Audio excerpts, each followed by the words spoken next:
नमस्कार। कभी सोचा है कि रात के आसमान में वो जो टिमटिमाती हुई रोशनियां हैं, उनके पीछे आखिर क्या राज छुपे हैं?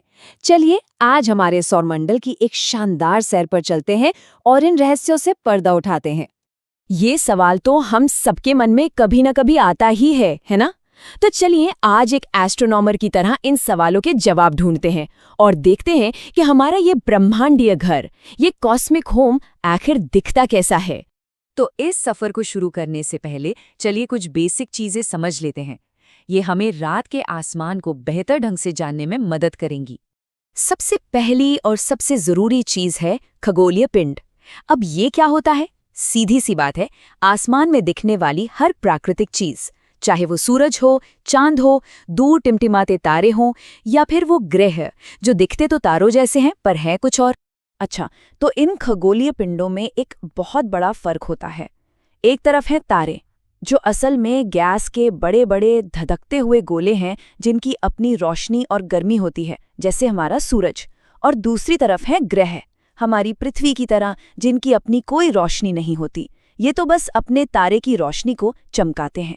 हजारों सालों से इंसानों ने आसमान में इन तारों को जोड़ जोड़कर कुछ तस्वीरें बनाई हैं। इन्हीं पैटर्न को, इन्हीं आकृतियों को हम कहते हैं नक्षत्र मंडल, जो न जाने कितनी कहानियों और किस्सों का हिस्सा रहे हैं। और पता है, ये नक्षत्र मंडल सिर्फ देखने में ही सुंदर नहीं है, बड़े काम के भी हैं। पुराने जमाने में लोग इन्हीं के मदद से रास्ता ढूंढते थे। आप भी सप्तऋषि मंडल के इन 2 पॉइंटर स्टार्स ऋतु और पुला के मदद से उत्तर दिशा बताने वाले ध्रुव तारे को बड़ी आसानी से ढूंढ सकते हैं। तो चलिए अब जरा और पास आते हैं और नजर डालते हैं अपने ही घर, अपने सौरमंडल पर। हमारे सोलर सिस्टम का हेड है सूरज और उसके चारों तरफ चक्कर काटते हैं ये 8 ग्रह, एक तय लाइन में।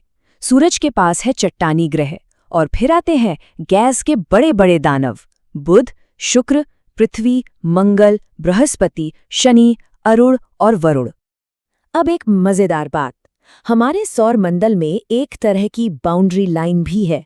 मंगल और बृहस्पति के बीच लाखों चट्टानी टुकड़े सूरज का चक्कर लगा रहे हैं। ये एस्टेरॉयड बेल्ट अंदर के चट्टानी ग्रहों को बाहर के गैस वाले ग्रहों से अलग करती है। हमारे सोलर सिस्टम में एक बड़ी अजीब बात है, ज्यादातर ग्रह एक ही दिशा में घूमते हैं, है ना? पर 2 ग्रह ऐसे हैं जो एकदम उल्टी गंगा बहाते हैं, वो बाकियों से उल्टी दिशा में घूमते हैं। और ये 2 बागी ग्रह कौन है? शुक्र और अरुण। शुक्र जो सूरज से दूसरा है और अरुण जो आखिर से दूसरा है। सोचिए जरा, इन ग्रहों पर सूरज पश्चिम से निकलता होगा और पूरब में डूबता होगा। कितना अजीब है ना? चलिए अब घूम फिरकर वापस अपने घर आते हैं। बात करते हैं हमारी पृथ्वी की और जानते हैं कि वो इतनी खास क्यों है।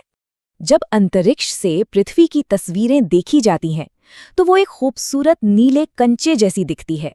और ये नीला रंग आता है हमारे महासागरों से, जो इसकी सतह का सोचिए 71% हिस्सा है। इसी पानी की वजह से यहाँ जिंदगी है। एक और मजेदार बात, हमारी पृथ्वी एकदम गोल नहीं है जैसे कोई गेंद होती है। ये अपने ध्रुवों पर, मतलब ऊपर और नीचे से थोड़ी चपटी है और बीच से थोड़ी बाहर निकली हुई है। और इस अनोखे आकार का एक खास नाम भी है, भूआब। अब जरा इस दूरी के बारे में सोचिए। हम अपने तारे यानी सूरज से 15 करोड़ किलोमीटर दूर हैं। ये इतना बड़ा नंबर है कि अंदाजा लगाना भी मुश्किल है, पर जिंदगी के पनपने के लिए ये दूरी एकदम परफेक्ट है। पर एक हैरान करने वाली बात सुनिए, सूरज की रोशनी इतनी तेज चलती है कि उसे ये 15 करोड़ किलोमीटर की दूरी तय करने में सिर्फ 8 मिनट लगते हैं। मतलब हम जो सूरज की रोशनी अभी देख रहे हैं वो असल में 8 मिनट पहले वहां से चली थी। ठीक है, अब बात करते हैं पृथ्वी के सबसे करीबी साथी की, हमारे चांद की। एक सवाल जो अक्सर लोगों के मन में आता है कि हमें हमेशा चांद का एक ही साइड क्यों दिखता है, उसका दूसरा हिस्सा कहाँ है, वो हमें क्यों नहीं दिखता। तो इसका जवाब ना एक कमाल के कॉस्मिक डांस में छिपा है।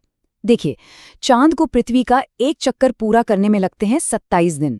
और मजे की बात यह है कि उसे अपनी ही जगह पर एक बार घूमने में भी ठीक 27 दिन ही लगते हैं।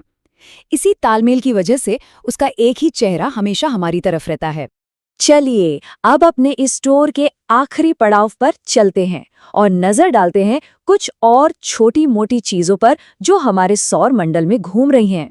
यहाँ दो शब्द समझना बहुत जरूरी है, क्षुद्र ग्रह और उल्कापिंड। क्षुद्र ग्रह मतलब एस्टेरॉयड, वो बड़ी बड़ी चट्टानें हैं जो ज्यादातर मंगल और बृहस्पति के बीच घूमती रहती हैं। और उल्कापिंड, जिन्हें हम टूटता तारा भी कहते हैं, वो पत्थर के छोटे छोटे टुकड़े होते हैं जो कभी कभी पृथ्वी के वायुमंडल में घुस आते हैं और हवा से रगड़ खाकर जल उठते हैं। तो अगली बार जब रात में आसमान की तरफ नजर जाएगी तो याद रखिएगा कि वो सिर्फ टिमटिमाती हुई रोशनियां नहीं हैं, वो एक पूरा जीता जागता विशाल ब्रह्मांड है। तो अब जब आप ऊपर देखेंगे तो क्या दिखेगा? ये सवाल मैं आपके लिए छोड़ती हूँ।